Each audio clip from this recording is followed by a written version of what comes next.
Hello, everybody, and welcome back to Neutrality Studies. Today I'm joined. Olá a todos e bem-vindos de volta ao Estudos de Neutralidade. Ela publicou recentemente um novo artigo e uma série de posts intitulados O Bunker e o Vazio, uma introdução a um golpe silencioso. É sobre isso que queremos conversar hoje. Então, Nel, bem-vinda de volta. This is what we want to discuss today. So, Nell, welcome back. Obrigado, Struzfleer aqui.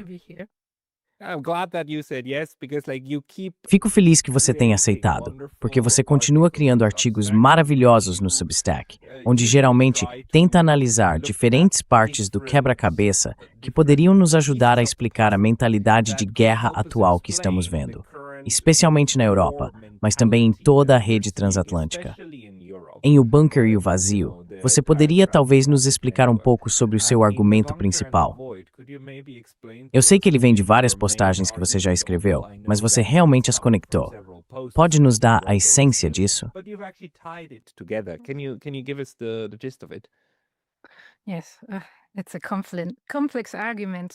Sim, é um argumento complexo. Eu diria que o ponto principal é que estamos atualmente numa fase de implementação. Bem, vamos começar assim. Sempre dizemos que não há planos nem estratégias no cenário geopolítico atual vindos especificamente do Ocidente. Mas o meu argumento é que, na verdade, existem planos, estratégias, doutrinas e assim por diante. A razão pela qual não os vemos e a razão pela qual olhamos para as ações atuais e dizemos isso é caos, é completamente sem sentido, insensato, caótico, irracional, é porque estamos perdendo o suporte atrás delas. Quer dizer, todos esses adjetivos que a gente usa por aí, você está realmente dizendo, espera um segundo. É. Sim. Então, qual é o ponto? O ponto é que passamos de um tipo de planejamento que era domínio da esfera política, isto é, de políticos eleitos que tinham, sei lá, planos de 5 anos ou talvez 6, algo assim, planejando a economia, a infraestrutura, os programas sociais, tudo isso. Passamos dessa esfera de planejamento dentro daquilo que podemos chamar de entidade territorial, que é o Estado-nação, para a esfera de planejamento agora dominada, obscura e era segura cresceu. O todo estado profundo.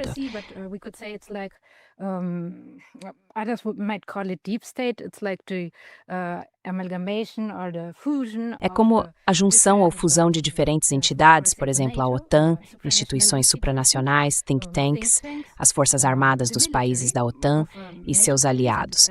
Todos esses elementos realmente se uniram em um esforço coordenado para implementar e executar o planejamento e a formulação de estratégias.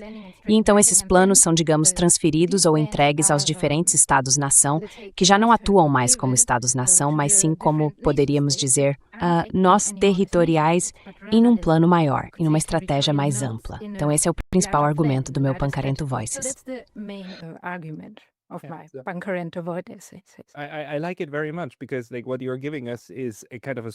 Gosto muito disso, porque o que você está nos oferecendo é uma espécie de abordagem sociológica para entender esse aparente caos.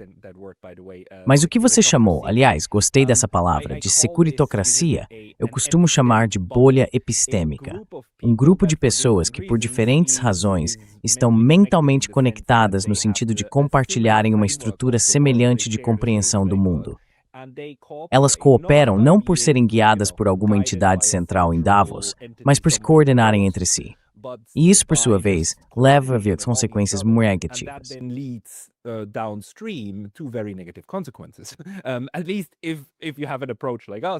Pelo menos se você tem uma abordagem como a nossa, dizendo, veja, precisamos evitar conflitos, porque a securitocracia toda se baseia em, bem, eles têm dogmas, certo? É um pouco como uma seita, como um grupo, uma religião compartilhada. E alguns desses dogmas são sobre dissuasão. Eles não conseguem pensar fora da dissuasão. Tudo precisa ser constantemente dissuadido, em vez de pensar em, bem, como fazer amigos, certo? Como não ter inimigos. Isso simplesmente fica de lado. Mas você poderia talvez falar um pouco sobre... Você começa mencionando a erosão da separação entre o militar e o civil no Ocidente. E como isso é, na verdade, uma das razões centrais pelas quais essa securitocracia agora consegue reinar soberana.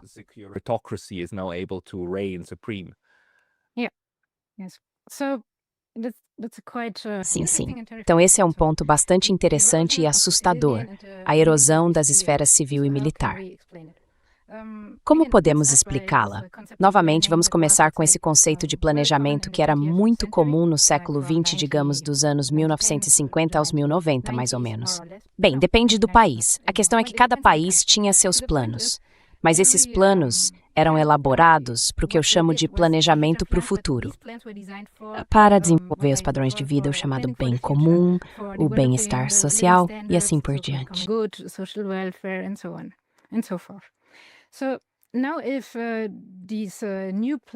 Então agora, com esses novos planos da securitocracia, o objetivo deles não é planejar o futuro. Nem sequer se trata de tentar desenvolver suas sociedades de forma positiva ou significativa. Em vez disso, a ideia ou meta deles é, pelo menos por enquanto, manter o status quo, que eles aceitam como uma espécie do que chamam de competição multipolar, em que competição não é entendida no sentido econômico, mas sim militar.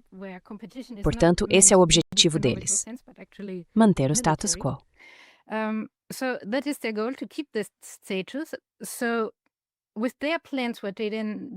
Então, com seus planos, o que eles fazem é substituir os planos para a economia, programas sociais, saúde e infraestrutura, no sentido de que tudo, absolutamente tudo, é planejado, construído, criado e implementado com o princípio fundamental de que tudo o que existe dentro da sociedade, dentro do seu país, serve a propósitos militares. Tudo, desde o próprio ser humano até a ferrovia, a rua, a construção das casas, a iluminação, as vias navegáveis, os trens, o funcionamento da mídia, a forma como o debate é estruturado e permitido, tudo está ligado a fazer parte desse plano militar. Porque isso se baseia na doutrina de que agora há guerra em todos os lugares, o tempo todo, em todas as dimensões e domínios, e toda a sociedade, nenhuma parte da sociedade fica de fora.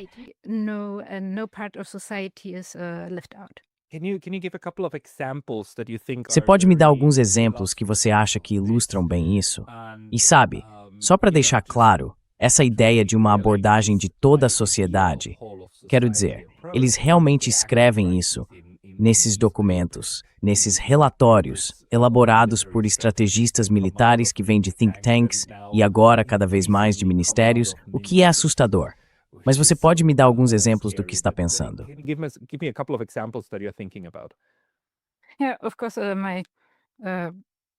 Sim, claro.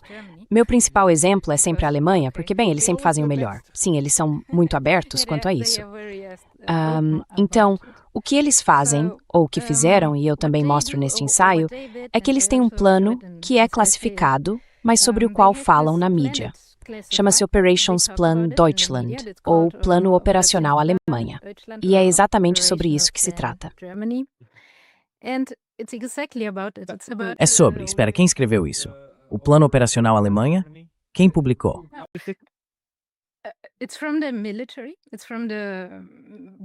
É das Forças Armadas, é da Bundeswehr, o exército alemão.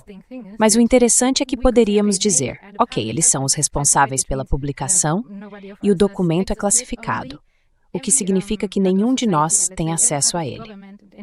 Apenas certas partes da sociedade, ou melhor, todas as partes do governo e algumas ONGs, porque, novamente, trata-se de uma abordagem de toda a sociedade, que precisam se preparar dentro do marco desse plano operacional, têm acesso a ele, mas os demais não. Então, sim, a Bundeswehr alemã o publicou, mas, na verdade, ele foi planejado ainda antes. Não é como se tivesse sido publicado, acho que bem, internamente em 2023, mas não foi uma reação à guerra entre Rússia e Ucrânia ou algo do tipo. Não, o processo de planejamento e redação começou pelo menos em 2017, e disso eu tenho prova a partir de um slide que encontrei de uma mesa redonda das Forças Armadas do Canadá.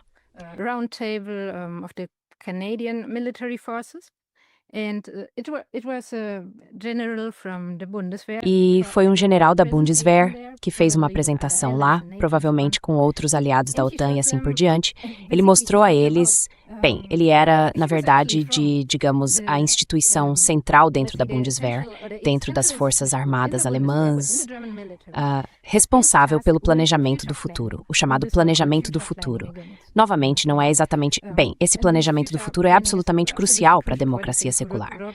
Então, ele tinha esses slides em que mostrava que nós, o exército alemão, ou Estado alemão, basicamente executaremos as ordens da OTAN. Vamos adaptar nossos planos nacionais, capacidades, tudo, ao que quer que sejam os planos da OTAN. E o mesmo fará a União Europeia.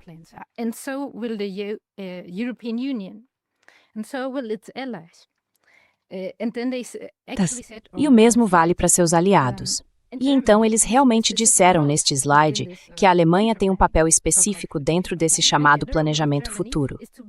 O papel da Alemanha é ser um centro logístico, o que significa que deve ser o território por onde tanques, armamentos, armas, soldados e assim por diante passarão em direção ao chamado flanco leste, outro conceito atual da OTAN, basicamente a zona de combate próxima à Rússia.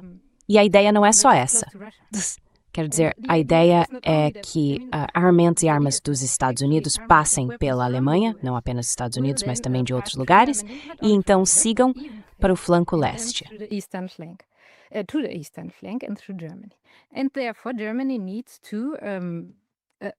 E, portanto, a Alemanha precisa, implementar e dizer sim, nós faremos isso e começar com a construção, o que eles estão fazendo agora. Então, quando em 2022 ou 2023 disseram, existe o Operations Plan Deutschland nas notícias alemãs, eles estavam meio que preparando a população para o que está acontecendo agora. Essas construções, a renovação de ferrovias, ruas, pontes e assim por diante. E dá para ver nas notícias que eles estão sempre dizendo, construímos uma nova ponte ou algo do tipo. Mas isso não é realmente para o povo, para o benefício deles, porque eles querem mover tanques militares por ali, por exemplo. Esse é o exemplo que eu estudei mais a fundo até agora.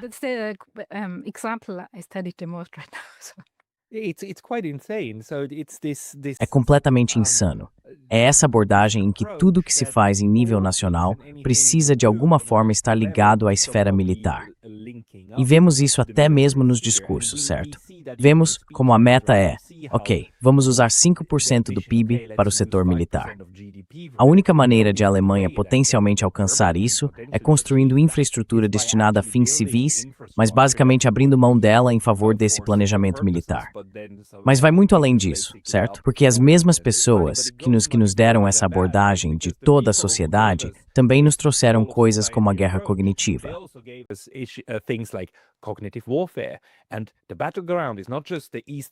E o campo de batalha não é apenas o flanco. O flanco oriental. Nós não o chamamos de frente oriental porque isso traria associações negativas com o passado, algo que eles querem evitar explicitamente. Então não se trata apenas da frente física, é também a frente mental. É o inimigo interno. Toda a sociedade é um campo de batalha. E essas pessoas na OTAN, em algum momento eu vou mostrar esse vídeo, não agora, mas em outro, apresentam a situação dessa forma. É como se tudo agora fosse um campo de batalha. Você pode falar um pouco sobre isso?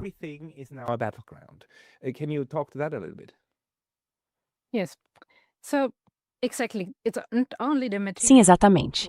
Não é apenas o mundo material, a infraestrutura física e assim por diante. É também a mente. E não é apenas a mente, é também o ser humano. Não é só o indivíduo, mas a sociedade, as comunidades.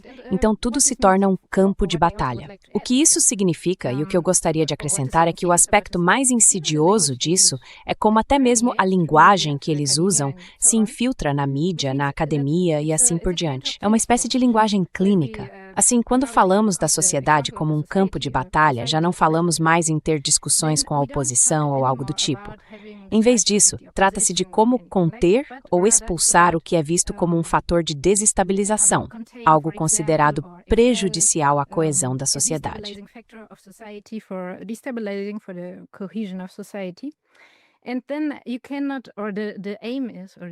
E então você não pode, ou o objetivo, ou a ideia por trás disso é que você não pode argumentar contra. É apresentado como algo objetivo, soa científico. Você pode dizer, essa pessoa aqui ou essa organização, ou seja lá o que for, está desestabilizando a sociedade. E agora estamos nesse tipo de guerra, tipo de paz, uma zona cinzenta. Não podemos ter um fator desestabilizador, então devemos excluir a pessoa, organização, instituição, etc. da sociedade. Isso é absolutamente perigoso, porque o que eles também estão fazendo é reduzir o espaço para encontrar soluções diferentes. Simplesmente não há espaço para falar ou pensar em soluções. Há apenas a criação do que se poderia chamar de um corredor de opinião. E então não há saída, pode-se dizer. Sem saída, sem retorno. E o outro ponto é que as pessoas provavelmente nem percebem isso.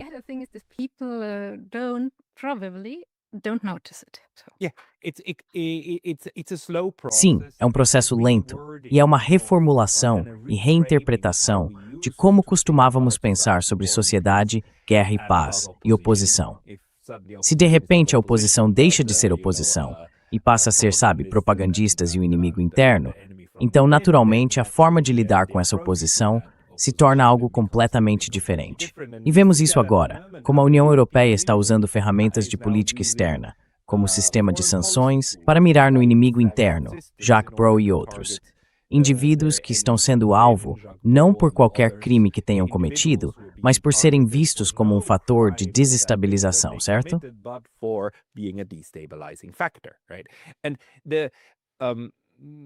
E um dos pontos aqui é o seguinte: você acha que essas pessoas fazem isso conscientemente, sabendo o que estão fazendo? Ou acha que é mais como uma estrutura mental na qual elas se colocaram ao longo de muitos e muitos anos? Porque se você disse que já é possível encontrar esse planejamento em 2017, parece que isso é um tipo de meme mental progressivo que se consolidou. E dentro dele, essas pessoas agora estão raciocinando.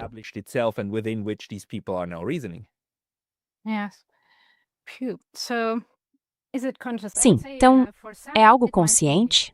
Eu diria que para alguns pode ser consciente. Eu diria que alguns, especialmente aqueles que estão, digamos, na área de planejamento da guerra cognitiva ou no domínio humano, provavelmente têm consciência disso, eles sabem. Mas para todos os outros, talvez. Da forma como eu gosto de ver, não se trata tanto de uma estrutura cognitiva. Eu a chamo de estrutura de orientação, algo que guia as ações de um grupo social. Todo mundo tem porque todo mundo faz parte de algum grupo. Então, sim, é algo que temos inconscientemente e a partir disso agimos.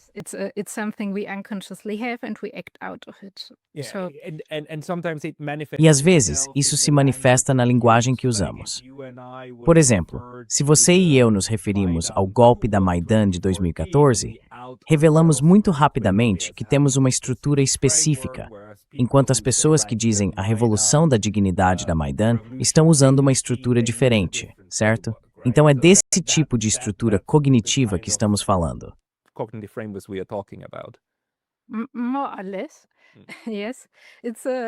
Mais ou menos, sim, é isso. Mas também é de uma forma muito simples, o mesmo que em qualquer profissão. Cada uma tem seu próprio quadro de orientação. Então, como isso acontece? Desenvolve-se historicamente. Quanto mais um grupo reproduz e utiliza os mesmos padrões, a mesma forma de pensar, mais eles simplesmente a possuem e deixam de pensar conscientemente sobre isso. Mas eu diria que no caso dos grupos de que estamos falando, não apenas a tecnocracia, mas também as elites transatlânticas no sentido clássico, como políticos, CEOs e certos banqueiros, eles têm algum nível de consciência a respeito, especialmente aqueles de famílias tradicionais, por assim dizer, porque possuem uma espécie de memória histórica.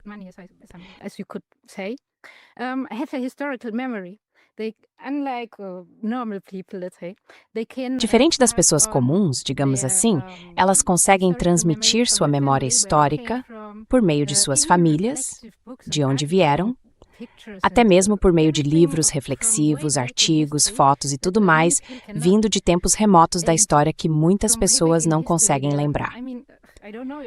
E desde muito tempo atrás, quero dizer, não sei se devo entrar nesse ponto, mas a questão é a seguinte: foi aí que esse quadro de orientação foi desenvolvido, porque ele permitiu que as elites, vamos chamá-las de estratos dominantes, criassem uma visão de mundo e uma ideologia que lhes possibilitassem justificar o funcionamento de sua sociedade, suas crenças, seu lugar no topo, por assim dizer, mas também seu lugar no mundo.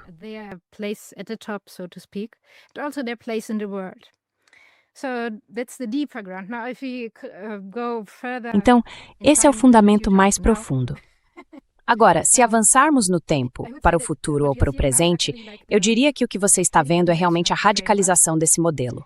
Sim, de uma forma em que tudo se resume a inimigo versus amigo. Nós somos as pessoas boas E lá fora estão os maus. E eles tentam espalhar isso pela sociedade também, mas de maneira insidiosa e silenciosa. Então a questão é, eles estão realmente conscientes disso ou não? Eu diria que alguns estão e outros não.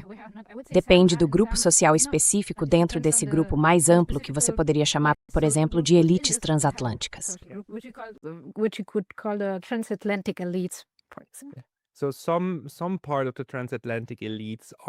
Então, algumas partes das elites transatlânticas provavelmente estão cientes das mudanças que estão provocando, especialmente aquelas que trabalham ativamente nelas, e outras nem sequer percebem que fazem parte do clube da elite transatlântica.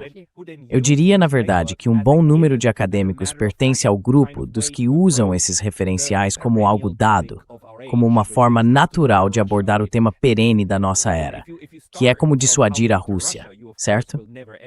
E se você parte de como dissuadir a Rússia, é claro que nunca sairá desse referencial de precisamos de dissuasão.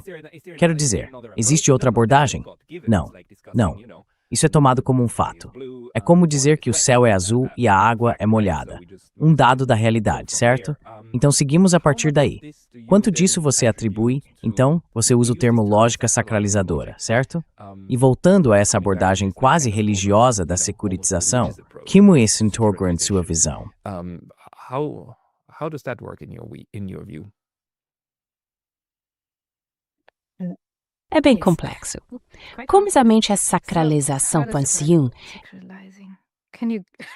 Você pode repetir a pergunta? Desculpe. Você usou o termo lógica sacralizadora. Então, uma lógica que meio que torna algo quase sagrado, certo? Sim. Sim, mas quero dizer, a questão sim, eu entendo.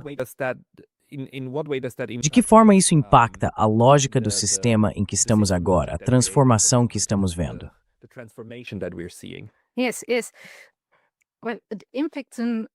Sim, sim. Bem, isso afeta as coisas em diferentes níveis. Um deles é, claro, o nível do planejamento, o grupo social mais amplo que está fazendo o planejamento e a implementação. O gatilho para essa fase de planejamento e implementação foi que, como eles têm essa lógica ou operam dentro dela, isso se torna a forma deles de justificar ou sacralizar suas ações no mundo, por exemplo, por meio de invasões militares ou algo do tipo. E então, com o desenvolvimento do que agora chamamos de nações do BRICS, ou seja, os países não alinhados e em rápido desenvolvimento, eles perceberam que já não tinham o mesmo acesso a recursos e poderiam perder seu status, tanto material quanto simbolicamente, no mundo e dentro de seus próprios países. Esse foi o gatilho. E esse é o primeiro ponto de como essa lógica funciona.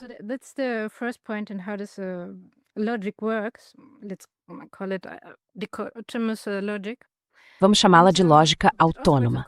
Mas ela também funciona, é claro, dentro dos próprios planos. Um exemplo é essa ideia de guerra cognitiva. Tentar encontrar o inimigo interno, tentar atacar o inimigo externo. E quero dizer, de certo modo, se você adota essa lógica, então simplesmente não há como, se estivermos falando da esfera geopolítica, negociar, usar a diplomacia, ter qualquer tipo de acordo real, acordos bilaterais entre nações, todas essas coisas, o direito internacional, é claro também, simplesmente deixam de existir se você estiver operando totalmente dentro dessa lógica. Simplesmente não faz mais sentido. Porque se você o fizer, então estará colaborando com o inimigo. É preto no branco. Inimigo ou não inimigo.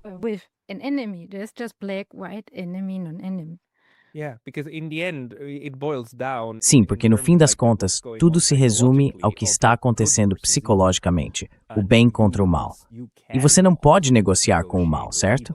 Não pode, porque se o fizer, o mal simplesmente tomará o controle. Então, dentro desse contexto, o que acabamos tendo é nada mais do que a conclusão lógica: lutar. Precisamos lutar. E então a questão passa a ser como lutamos e como vencemos, certo? A questão já não é mais se podemos evitar isso.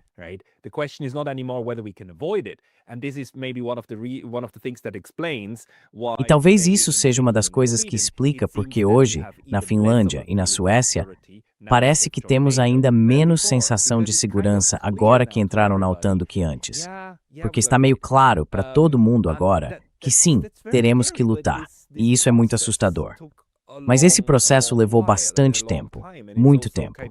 E também é meio traiçoeiro na forma como acontece de maneira subconsciente para muitas pessoas. O que você acha disso? Como você acha que passamos por essa transformação? De um lugar onde tentávamos planejar uma boa sociedade para um lugar onde todos nós, quase subconscientemente, parecemos ter concordado. O inverno está chegando, a guerra está chegando. Vamos nos preparar? Winter is coming, war is coming. Let's prepare. Yes. I would say part of this, Sim, eu diria que parte disso, claro, parte desse desenvolvimento, foi que durante o chamado momento unipolar dos anos 1990, os países ocidentais disseram, ok, agora podemos realmente implementar o que já queremos, ou seja, mais capitalismo, digamos assim, para manter seu status no mundo e em seus próprios países. E isso tem uma lógica autoalimentada de acumular mais e garantir mais. Então, isso foi nos anos 1990. Mas, com o passar do tempo, outros países resistiram, economicamente, especificamente em termos de tecnologia e outras coisas desse tipo, e até tentaram nacionalizar seus próprios recursos. Todas essas mudanças, digamos, tornaram outros mais ousados. Nos anos 1990 e também nos 2000, por meio desse processo de mais capitalismo, as sociedades, na verdade, perderam coesão e se tornaram mais individualistas. E, de certo modo, foi isso que permitiu que isso acontecesse. Esse golpe silencioso, como eu o chamo, porque as pessoas perderam ou nem se lembram mais, que houve um tempo em que um governo podia realmente planejar habitação social ou um sistema de saúde melhor ou, não sei, todas essas coisas que têm a ver com a esfera social. all of these things that have to do with the social sphere, people maybe do not remember it anymore, or if they do. As pessoas talvez não se lembrem mais disso, ou se lembram, o que é outro ponto, percebem por meio das eleições que isso não está mudando. Então há várias camadas nisso. E se tudo isso acontece ao mesmo tempo, quero dizer, isso é algo que também destaco no ensaio. A ideia é, em essência, destruir a memória histórica, destruir a noção de bem comum, de planejamento social, de história. Realmente mergulhar sociedades inteiras nessa ideia de, estamos em guerra, obcecados com a guerra, seja ela qual for, guerra híbrida. Craze on warfare, whatever, hybrid war. And if this happens, then E se isso acontecer, então, quero dizer, com o contexto dos anos 1990 e 2000, quando a coesão social estava se desintegrando cada vez mais, eu diria que provavelmente precisamos de uma abordagem um pouco mais social, ou melhor, sociológico-psicológica, para entender exatamente como os cidadãos chegaram a aceitar que, ok, na verdade não há saída. Quero dizer agora, por exemplo, tenho quase certeza de que muitos cidadãos na Europa dizem, se eu tentar votar neste ou naquele partido, nada vai mudar. Acho que é um sentimento que existe não apenas agora, mas talvez nos últimos 10 anos. E se esse é o sentimento, e se esse também é o resultado, então, quero dizer, é esse o ponto.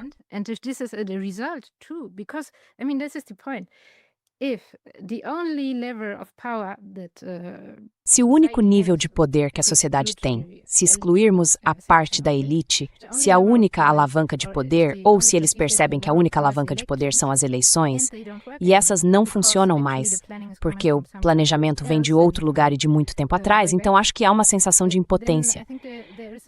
E quero dizer, é totalmente compreensível, porque então a questão é, ok, se existe um grupo transatlântico, transnacional, que de fato implementou uma fonte de poder, e as outras alavancas que deveriam ser a democracia e afins não funcionam, então o que se pode fazer?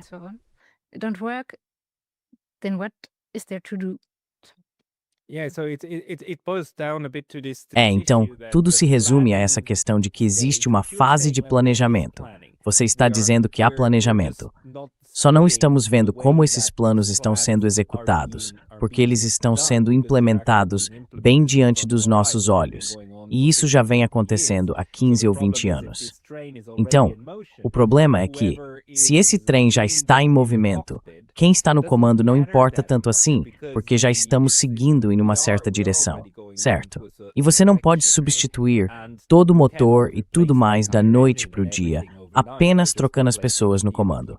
E é por isso que vemos essa continuidade de esforço.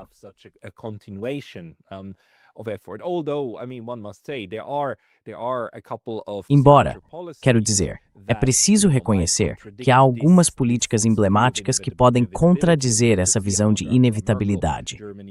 Dá para ver como, sob Angela Merkel, a Alemanha se agarrou ao projeto Nord Stream, certo? Porque Merkel parecia ter uma compreensão mais multivetorial das necessidades econômicas da Alemanha.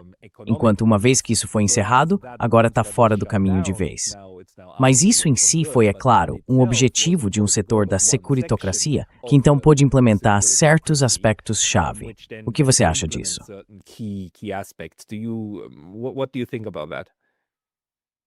Well, I think yes, you're right. Of course, there are always factions. Bem, acho que você está certo. Claro, sempre há facções, sempre há grupos diferentes com interesses ligeiramente distintos.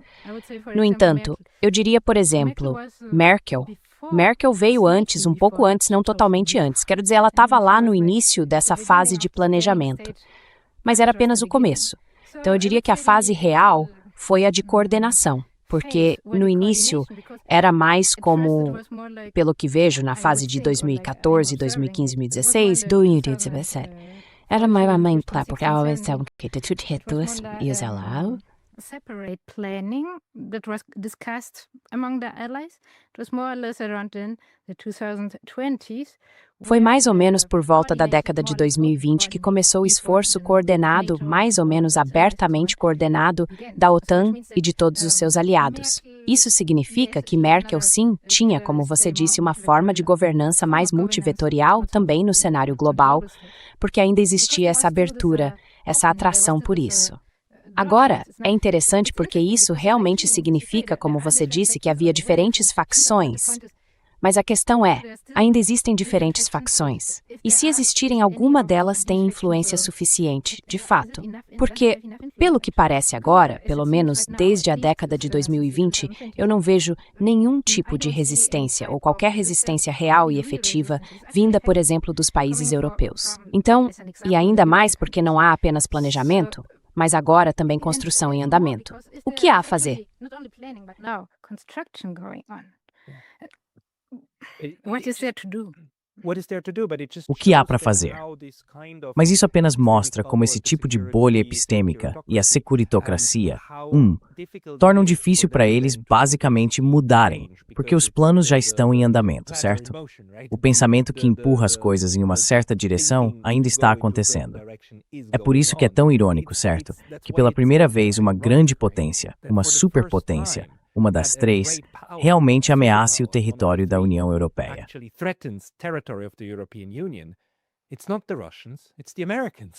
Não são os russos, são os americanos. São os Estados Unidos dizendo, eu quero aquela terra verde, me dê aquele pedaço de terra. E claro, isso não pode ser contestado, porque o trem está indo na outra direção. Então isso precisa ser reintegrado ao quadro geral, precisa ser racionalizado dentro da abordagem como um todo.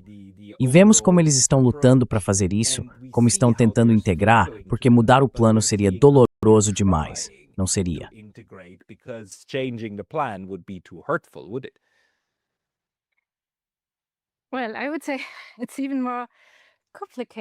Bem, eu diria que é ainda mais complicado do que isso. Digamos que na superfície vemos uma coisa, as ações na ordem geopolítica e o desenvolvimento dentro do quadro da OTAN, aliados e assim por diante. Por exemplo, esse tema da Groenlândia. Vemos a superfície. Eu diria que é aí que a coisa fica realmente interessante, porque isso também faz parte da estratégia. É assim que eu vejo. De que maneira? Bem, a esfera política é a esfera narrativa. É a esfera cognitiva, digamos assim. Estas são populações da base da OUA e da OTAN, quanto para os líderes de outros países. Enemy leaders, the rival leaders of other countries. So all of these movements that seem kind of. Então, todos esses movimentos que parecem meio irracionais e caóticos e tudo mais, eles fazem parte desses planos, porque na verdade incluem essa ideia de ambiguidade estratégica. Isso significa que precisamos fazer o inimigo acreditar de forma convincente que o que estamos fazendo é real. Então, essa questão da Groenlândia, eu diria, pode ser uma abordagem desse tipo, mas também é direcionada aos países dentro da OTAN, no sentido de que o objetivo pode ser, não estou dizendo que é 100%, mas pode ser, Por um lado, mostrar aos europeus, vejam, os Estados Unidos são loucos e tudo mais, precisamos nos rearmar. E por outro lado, dizer, certo, agora vamos enviar a OTAN para lá. Precisamos proteger a Groenlândia, o Ártico e assim por diante.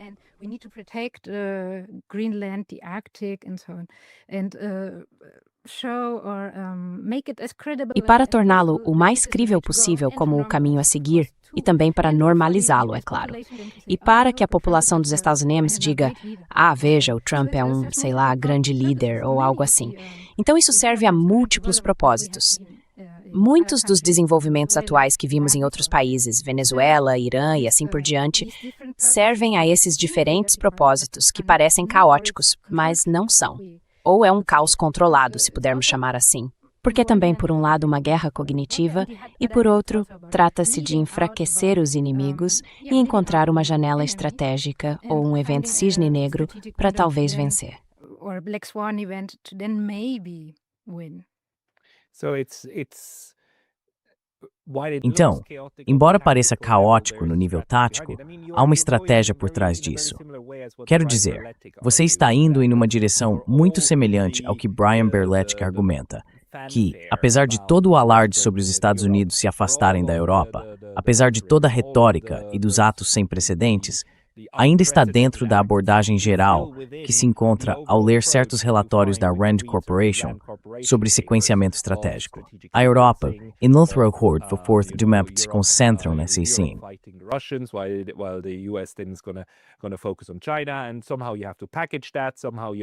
E de alguma forma, você precisa empacotar isso. De alguma forma, é preciso criar as mudanças necessárias para seguir nessa direção. O que estamos vendo foi delineado há bastante tempo, e na verdade estamos em uma fase de implementação. Não necessariamente por meio de engano deliberado, e nem tudo acontece exatamente conforme um plano detalhado. Mas a direção geral ainda é a que foi traçada pelo aparato de segurança e pela comunidade de segurança transatlântica. No geral, ainda está no rumo planejado. Esse tipo de abordagem. Yes, exactly. It's like that. Absolutely. I mean, Sim, exatamente. É assim mesmo. Com certeza. Quero dizer, esses think tanks como a Rand, eles são... Quero dizer, é isso que... Ou vamos explicar assim. A securitocracia é composta por pessoas cujas trajetórias de carreira passam, por exemplo, mas não apenas pelas Forças Armadas, depois por um think tank, depois talvez por algum cargo de segurança em algum país, nos Estados Unidos, na Europa ou em qualquer outro lugar. E então, não sei, para alguma empresa de capital de risco ou corporação de tecnologia, etc. Então, esses são os tipos de trajetórias de carreira que eles têm. E depois eles escrevem esses documentos de estratégia. E sim, eu diria que eles são como peças de um quebra-cabeça maior que já foi montado, esses pequenos documentos de estratégia. Basicamente, eles dizem, certo, aqui está a vulnerabilidade, aqui está o que precisamos fazer para que a população acredite nisso, e assim por diante.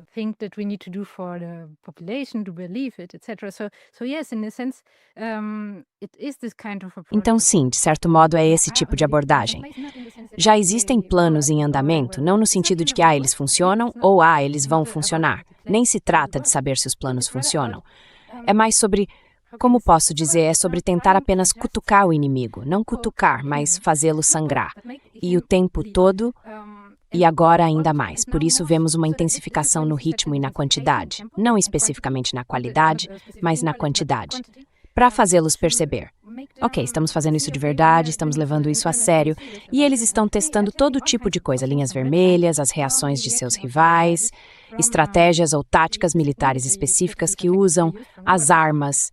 Então, esses planos permitem que testem coisas além de enfraquecer um pouco, de consumir um pouco a atenção e os recursos de seus rivais. É algo muito complicado. É.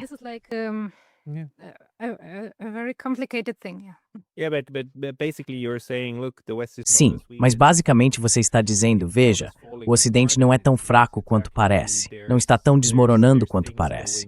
Na verdade, há coisas acontecendo. Mais uma coisa, algo que acho fascinante é, claro, o que isso causa nas sociedades dentro da nossa esfera ocidental. E você chama isso de mudança em direção a um contrato social de bunker. Pode explicar um pouco isso? Can you explain that one a little bit? Yeah, I will. Sim, eu vou.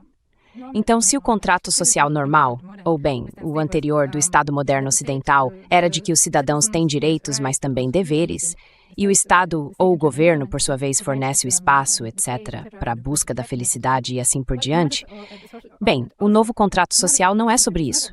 Trata-se apenas de poder viver dentro do território do Estado, mas sem sequer a possibilidade de saber o que é real. Você precisa aceitar a realidade desse Estado-nação específico. E você é mais um recurso do que algo a ser protegido ou algo em direção ao qual o governo está trabalhando.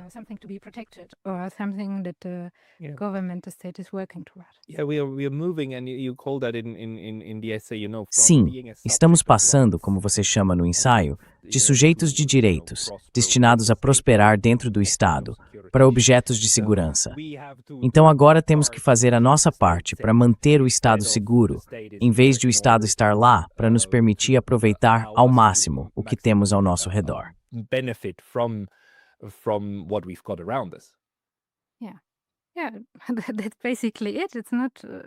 Basicamente é isso. É algo tão insidioso, porque não se trata mais de ter uma sociedade que faz parte de um Estado-nação, uma sociedade composta por todos os grupos, como a classe trabalhadora, os capitalistas, ou como quer que se queira chamá-los. Não é mais sobre isso. Trata-se dessas camadas dirigentes transatlânticas dizendo: precisamos dos recursos do território chamado Estado-nação. Esse território terá um papel específico, e a sociedade dentro dele precisará ser controlada e usada de uma certa maneira para evitar perder seu status, que eles já meio que perderam, de hegemonia, de unipolaridade, e para não perdê-lo ainda mais, e talvez com sorte, encontrar uma forma de vencer, de bloquear ou destruir o desenvolvimento dos outros.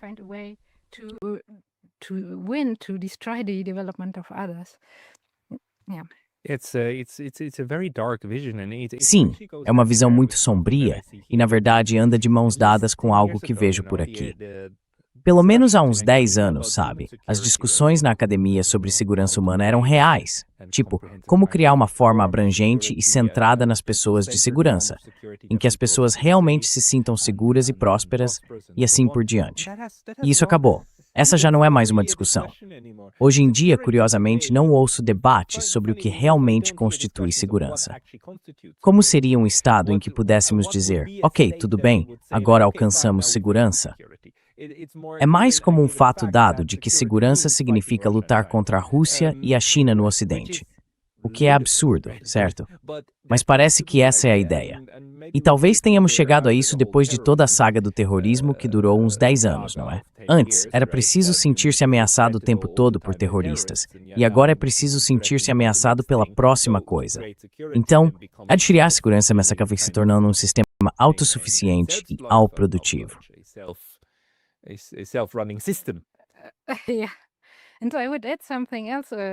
Sim, eu acrescentaria algo mais em termos de academia. Eu estudei não há tanto tempo, mas mais ou menos há bastante tempo, geografia, especificamente planejamento urbano e regional. Comecei na Alemanha. E o interessante é que mesmo naquela época não se tratava de encontrar soluções para problemas sociais. Por meio do planejamento, eles nos ensinavam sobre esses referenciais, essas questões, todas essas ideias e conceitos na história. Mas o desenvolvimento da área de planejamento como profissão e tudo mais já não era mais sobre isso.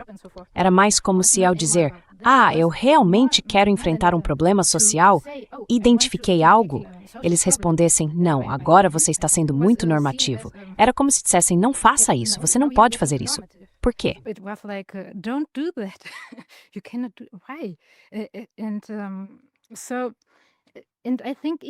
Eu acho que até esse desenvolvimento na academia, em que tudo se tornou tecnocrático e deixou de ser sobre analisar a sociedade e o que podemos fazer para melhorá-la ou para o bem do mundo, vem disso.